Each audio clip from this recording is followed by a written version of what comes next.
نبی پاک تشریف لائے اور اب صبح کے وقت میرے آقا نے ام ہانی رضی اللہ تعالیٰ عنہ کو جب یہ واقعہ سنایا، ذرا غور کیجیے، وہ وقت تھا جب فقط 40-50 تقریباً 80-90 کے قریب مسلمان تھے، زیادہ مسلمان نہیں ہوئے تھے، 11 سن نبوی کا وقت ہے۔ نبی پاک نے مکے والوں کے سامنے بتانا شروع کیا۔ ابو جہل بدبخت کہتا ہے اے محمد صلی اللہ تعالیٰ علیہ وسلم، جو آپ مجھے کہہ رہے ہیں میں اگر مکے والوں کو جمع کر لوں انہیں بھی کہیں گے؟ کہا بالکل۔ مکے والے جمع کر لیے گئے۔ کہا بتائیے آپ کیا کہہ رہے تھے؟ پیارے آقا علیہ الصلوۃ والسلام نے فرمایا کہ میں رات کے تھوڑے حصے میں بیت المقدس سے ہو کر آیا ہوں، میں آسمانوں کی سیر کر کے آیا ہوں۔ اللہ اکبر، مکے میں شور بچ گیا۔ ابو جہل نے بدبخت نے نبی پاک کی گستاخی کرنا شروع کی۔ کہا دیکھو یہ کیسی بات کرتے ہیں۔ کفر والے تو تھے ہی تھے، کچھ ایمان والے بھی تذبذب ہو گئے۔ جو کمزور ایمان والے تھے ان پر بھی امتحان کی گھڑی آ گئی۔ یاد رکھیے گا، واقعہ معراج جہاں نبی پاک کی شان اور قدر و منزلت کو بیان کرتا ہے، وہاں یہ ایمان والوں کا امتحان بھی ہے، یہ ٹیسٹ بھی ہے کہ تمہیں اپنے نبی پر کتنا اعتماد ہے۔ اللہ اکبر۔ جب یہ شور شرابہ ہوا تو مکے والوں نے کہا کہ آج موقع اچھا ہے ابو بکر صدیق کو پیارے آقا سے دور کرنے کا۔ یاد رہے سیدنا صدیق اکبر اس زمانے میں بھی بڑے معزز تھے، بڑے بیپاری تھے، ان کا مسلمان ہونا کافروں کو بڑا کھٹکتا تھا۔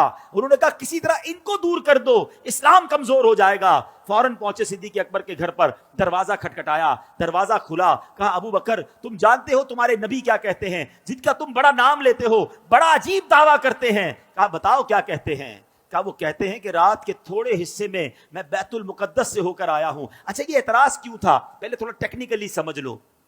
بیت المقدس جو ہے وہ 1 مہینے کا راستہ تھا۔ اونٹ پہ جائیں، گھوڑے پہ جائیں تو مکے سے بیت المقدس 1 مہینے کا راستہ، واپس آئیں پھر 1 مہینے کا راستہ، 2 مہینے کا سفر اور تھوڑی دیر میں ہو کر آ گیا ہوں۔ ان کو سمجھ نہیں آ رہی تھی، لاجک یہ کہتی تھی کہ ہو نہیں سکتا ہے، مگر ہر چیز لاجک سے جواب نہیں دیا جاتا۔ صدیق اکبر نے یہ ہمیں سکھا دیا ہے۔ وہ دروازے پر گئے، کہا ابو بکر تم جانتے ہو تمہارے نبی کیا کہتے ہیں؟ کیا کہتے ہیں؟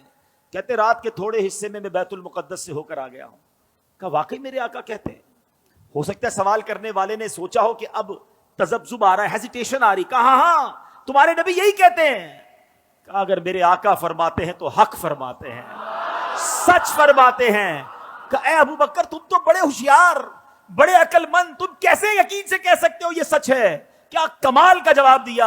فرماتے میں تو اس سے بڑی خبروں کی تصدیق کرتا ہوں۔ جب نبی پاک مجھے آسمان کی خبر دیتے ہیں کہ جبریل آتے ہیں، قرآن لاتے ہیں، وحی نازل ہوتی ہے، نہ جبریل کو دیکھا نہ قرآن نازل ہوتے دیکھا، میں نبی پاک کی جب ان باتوں کو مانتا ہوں تو میں اس کو بھی مانتا ہوں۔